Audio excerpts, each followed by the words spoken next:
When I caught my husband cheating on me with my best friend, he tried to accuse me of being faithful, which was wrong. So I showed him what I could do. I, 32F, have been married to my husband Jake, 34M, for 8 years. We met during our sophomore year of college at a mutual friend's party. I remember being immediately drawn to Jake's charismatic personality and infectious laugh. He was studying law, and I was pursuing a degree in marketing. We hit it off instantly, bonding over our shared love for classic movies and hiking. Our relationship progressed quickly. Jake was attentive, romantic, and seemed to genuinely care about my goals and aspirations. We'd spend hours talking about our future, dreaming about the life we'd build together. After graduation, Jake proposed during a weekend getaway to the mountains where we had our first hiking date. It was perfect, and I said yes without hesitation. We got married a year later in a beautiful ceremony surrounded by family and friends. My best friend Sarah, 31F, was my maid of honor. Sarah and I have been inseparable since high school. We met on the first day of freshman year when we were assigned as lab partners in biology class. From that day on, we were practically joined at the hip. We helped each other through our first crushes, heartbreaks, family drama, and every major life event. Having her stand beside me on my wedding day felt right. After the wedding, Jake and I settled into married life. We both focused on our careers. I climbed the corporate ladder in a marketing firm while Jake worked long hours at a prestigious law firm. Our schedules were hectic, but we made an effort to keep our relationship strong. We had regular date nights, weekend getaways, and were even starting to talk about having children. Sarah remained a constant presence in our lives. She was over at our house so often that Jake jokingly called her our second wife. I was grateful to have such a supportive friend, especially when Jake's work started demanding more of his time. About 6 months ago, I began noticing subtle changes in Jake's behavior. He became more protective of his phone, often taking calls in another room or texting late into the night. When I asked about it, he'd brush it off as work-related stress. I wanted to believe him, but a nagging feeling in my gut told me something was off. Around the same time, Sarah was going through a rough patch. She had just ended a long-term relationship and was struggling to find a new job in her field. I tried to be there for her as much as possible, inviting her over for dinners and girls' nights when Jake was working late. Last month, I had to go on a week-long business trip to New York. It was a big opportunity for my career, a chance to land a major client for our firm. Jake was supportive, telling me to go and knock their socks off. I felt guilty about leaving him alone for a week, but he assured me he'd be fine. The trip went well, and I managed to wrap things up a day early. I decided to surprise Jake by coming home unannounced. I imagined his face lighting up when he saw me, maybe even planning an impromptu date night to celebrate my successful trip. When I entered our house, I immediately sensed something was wrong. There were 2 wine glasses on the coffee table, and I could hear muffled voices coming from upstairs. My heart racing, I slowly made my way up to our bedroom. The door was slightly ajar, and what I saw through that crack shattered my world. Jake and Sarah were in our bed together, clearly in the middle of an intimate moment. I stood there frozen, unable to process what I was seeing. The 2 people I trusted most in the world betraying me in the worst possible way. I must have made a sound because suddenly they both looked up and saw me. The look of shock and guilt on their faces is something I'll never forget. I turned and ran out of the house, ignoring their calls behind me. I drove aimlessly for hours, my mind replaying what I had seen over and over again. How could they do this to me? How long had this been going on? Was our entire relationship a lie? When I finally returned home, Jake was waiting for me. He tried to explain, saying it was a mistake and that it had only happened once. But I could see the lie in his eyes. After some pushing, he admitted that he and Sarah had been having an affair for months. I was devastated. Every memory I had with Jake and Sarah was now tainted. All those times Sarah had comforted me when I was feeling neglected by Jake, all the while she was the reason for his distance. The betrayal cut deep, leaving me feeling hollow and lost. I told Jake I wanted a divorce. He begged me to reconsider, promising to end things with Sarah and suggesting we try couples counseling. But I knew in my heart that I could never trust him again. The foundation of our marriage had been irreparably damaged. Before I could take any concrete steps towards divorce, Jake blindsided me. He accused me of being unfaithful, claiming he had evidence of me cheating with a coworker. It was completely false, but Jake was convincing in his accusations. He told me he couldn't trust me anymore and that he wanted me out of the house. I was shocked and confused. I had never been anything but faithful to Jake. It slowly dawned on me that this was his way of trying to control the narrative. As a lawyer, he knew that infidelity could impact divorce proceedings. He was trying to paint me as the unfaithful one to protect himself. I'm currently staying with my younger sister, trying to figure out my next steps.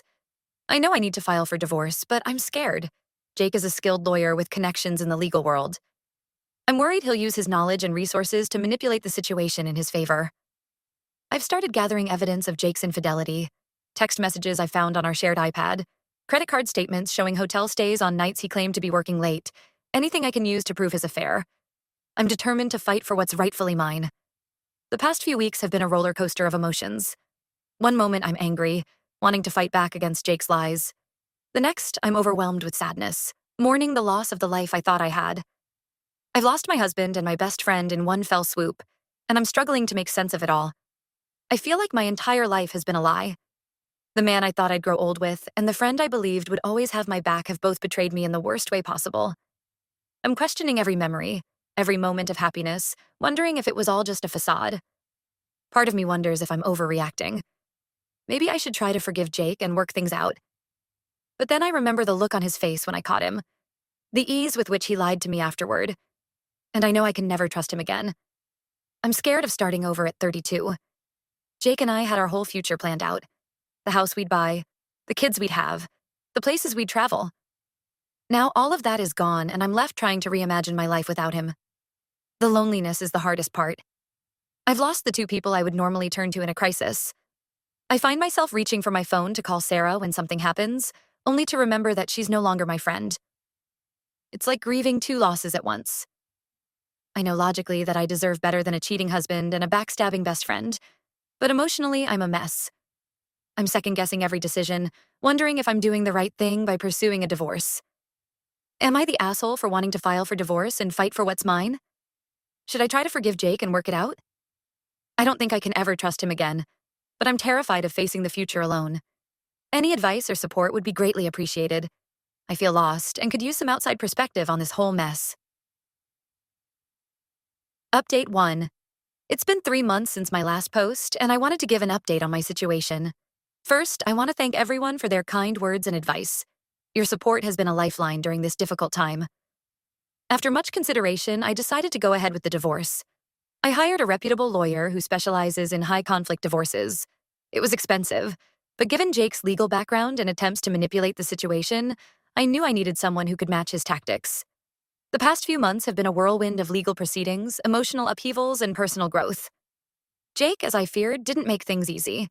He continued to push the narrative that I had been unfaithful, even going so far as to name a specific coworker with whom I'd supposedly had an affair.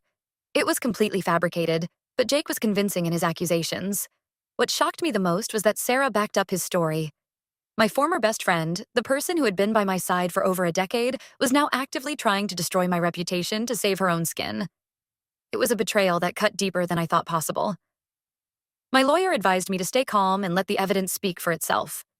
We submitted the text messages I had found, credit card statements showing hotel stays, and even security camera footage from our neighbor's house that showed Sarah coming and going at odd hours when I was away on business trips. The legal battle has been grueling. Jake has used every trick in the book to try and discredit me or hide assets. There have been countless depositions, meetings with financial experts, and court appearances. It's been emotionally and mentally exhausting, but I'm determined to see this through.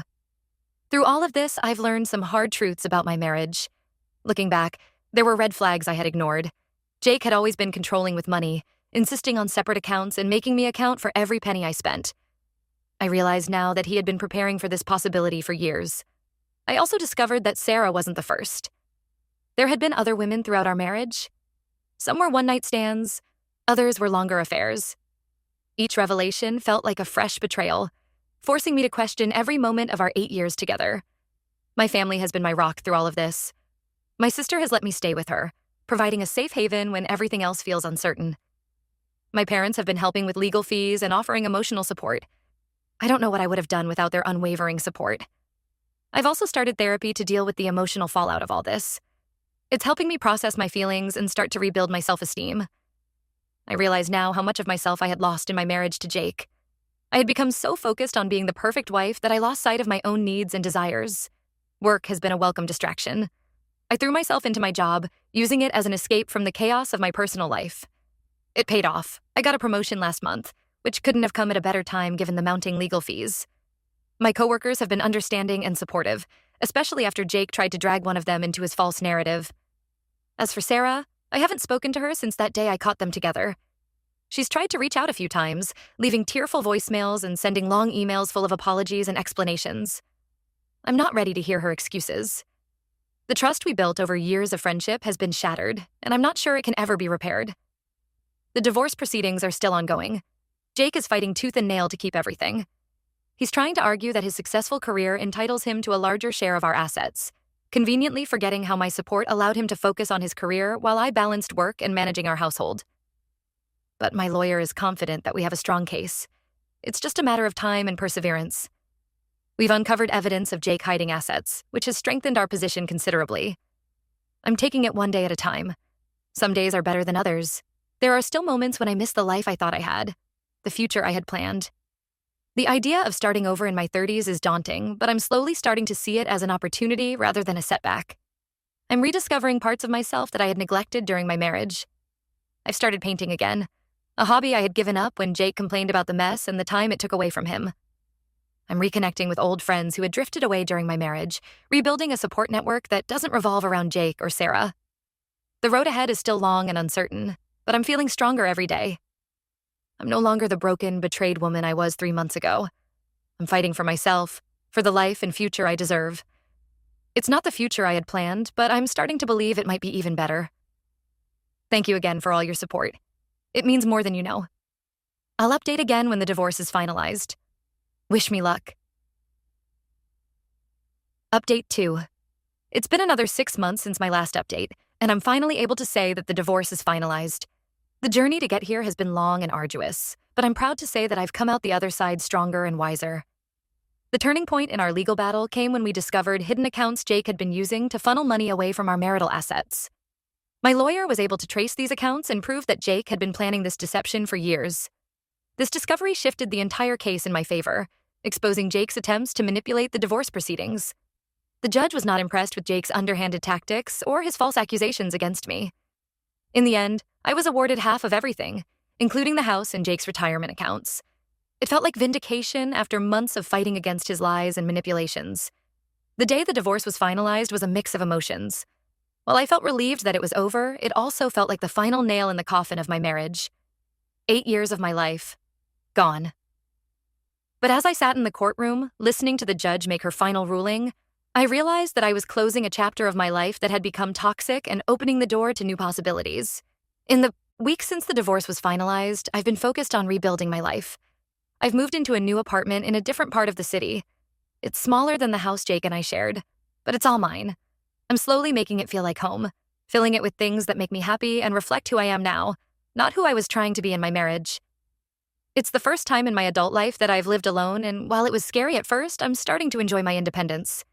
I can decorate how I want, cook what I like, and spend my free time pursuing my own interests without having to consider anyone else's preferences or schedule. Work continues to be a positive aspect of my life. The promotion I received during the divorce proceedings has opened up new opportunities for me. I'm traveling more for work, which has been a great way to get out of my own head and focus on something positive. I'm building new professional relationships and rediscovering my passion for my career. I've also started dating again, very casually. It's been strange and a little scary to put myself out there, but it's also been nice to be reminded that there are good men out there. I'm in no rush to get into another serious relationship, though. For now, I'm focusing on myself and healing from the trauma of my marriage and divorce. Therapy has been invaluable throughout this process. It's helped me work through my trust issues and start to rebuild my self-esteem. I'm learning to love myself again, which is something I realized now I had lost sight of during my marriage. I'm also working on setting healthy boundaries and recognizing red flags in relationships, skills I wish I had developed earlier. As for Jake and Sarah, I've heard through mutual friends that they're still together. It hurts to think about, but I'm trying to let go of that anger.